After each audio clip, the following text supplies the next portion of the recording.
सभी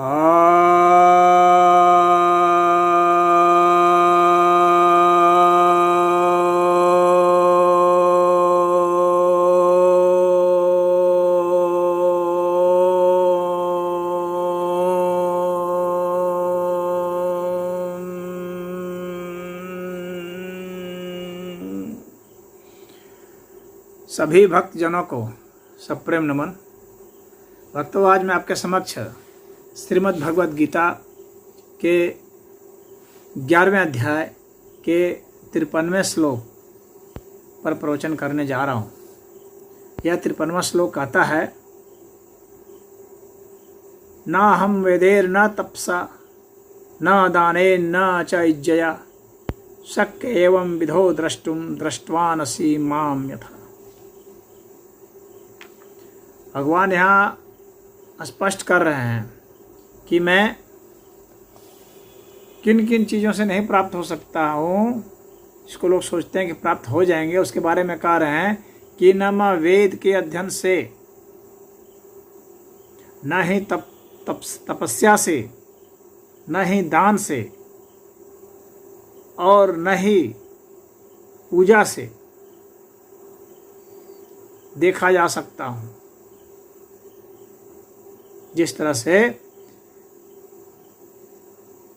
कोई इस तरह से, जैसे कि तुमने देखा, इस तरह से कोई भी मुझे नहीं देख सकता इन साधनों से।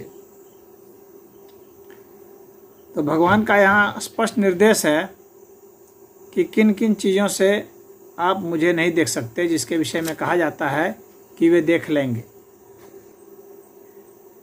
सामान्यतः लोग सोचते हैं कि वेद अध्ययन कर लिया जाएगा, ज्ञानी हो जाएंगे तो ईश्वर के दर्शन हो जाएंगे, परंतु ऐसा नहीं है। अर्जुन को भगवान ने दिव्य नेत्र दिया था जिससे उसने दर्शन किए थे। तो यहाँ भगवान कह रहे हैं कि वेद के अध्ययन से मुझे नहीं देखा जा सकता है। और कुछ लोग बहुत तपस्या करते हैं, ये सोचते हैं तपस्या करके हम देख लेंगे, लेकिन भगवान कह रहे तपस्या से भी मुझे नहीं देख सकते। कुछ लोग बहुत दान पुण्य करते हैं, तो भगवान कह रहे हैं कि दान पुण्य करके भी मुझे नहीं देख सकते। ये लोग बहुत पूजा अर्चना करते हैं, तो भगवान कह रहे हैं कि उससे भी आप मुझे नहीं देख सकते। तो फिर क्या ये व्यर्थ है? फिर इनका उपदेश क्यों दिया जाता है कि स्वाध्याय कीजिए, तपस्या कीजिए, दान कीजिए, पूजा कीजिए? यह क्यों किया जाता है? तो पहली बात तो ये समझ लें कि किसी भी कर्म के जरिए भगवान को नहीं पा सकते। कर्म सदैव छोटा होता है। आप स्वयं बहुत छोटे हैं। इन छोटी चीज़ों से, इनके भगवान तो मात्र इच्छा मात्र से ही अनंत ब्रह्मांड की स्थापना करते हैं, तो आपकी इन छोटी मोटी चीज़ों से भला उनके ऊपर क्या असर होने वाला? और ये चीज़ें भी आपकी नहीं है, उन्हीं की है। तो कहने का मतलब है कि कर्म से आप उन्हें नहीं पा सकते। कर्म सदैव छोटा होता है। ईश्वर से कर्म सदैव छोटा ही होगा।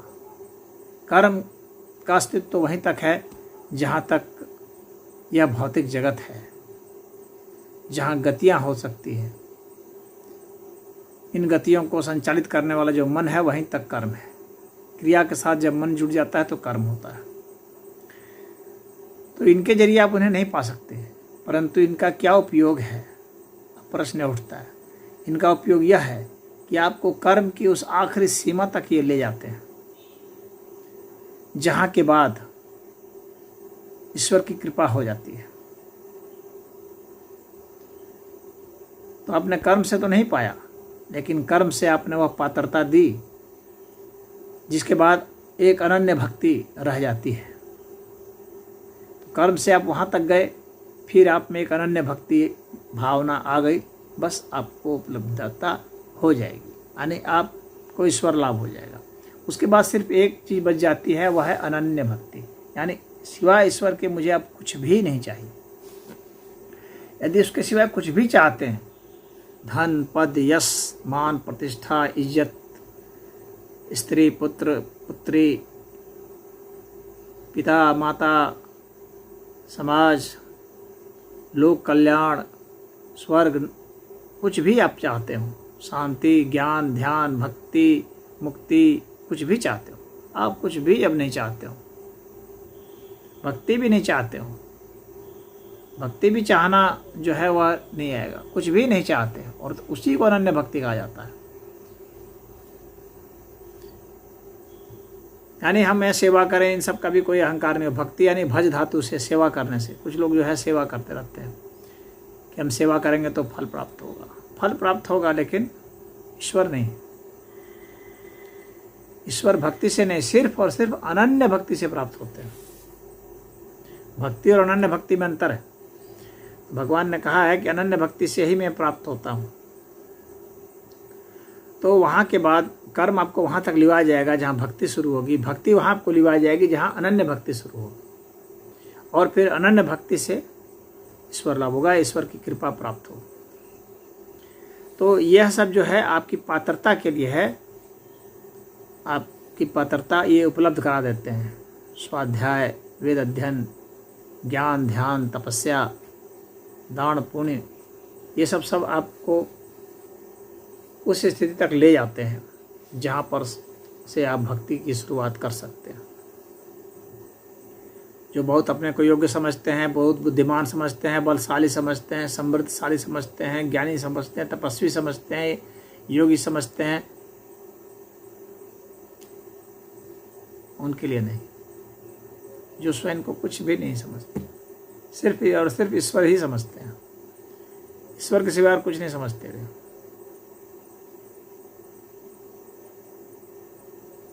अपने लिए किसी प्रकार की कोई संज्ञा का उनको मतलब नहीं होता। वह अनन्य भक्ति ही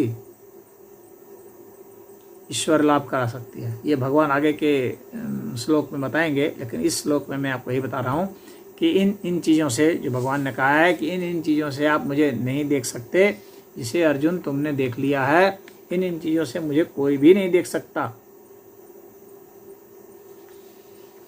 तो यही भगवान बता रहे हैं कि इन चीज़ों से नहीं देख सकते, और जो भी चीज़ें मुझे अर्पित करते हो, इन सारी अर्पित की हुई चीज़ें जब अनन्य भक्ति के रूप में अर्पित होंगी तो ही प्राप्त होगी। यानी अनन्य भक्ति जब हो गई, जब तुमने स्वयं को भी समर्पित कर दिया, स्वयं को अर्पित कर देना ही सबसे बड़ी भक्ति है। वह जब कर दिया तो ठीक है। जब तक लेस मात्र भी कुछ बाकी है, तब तक वह अनन्य भक्ति नहीं है। शर्त वाली भक्ति का कोई मतलब नहीं होता है। गुणों को देखकर भक्ति करने का कोई मतलब नहीं होता है। भक्ति अनन्य होनी चाहिए। भगवान में गुण, दुर्गुण, अवगुण कुछ भी नहीं देखना है। यदि कोई ऐसा करता है तो उसे उपलब्ध होता है। खैर, यह भगवान आगे बताएंगे।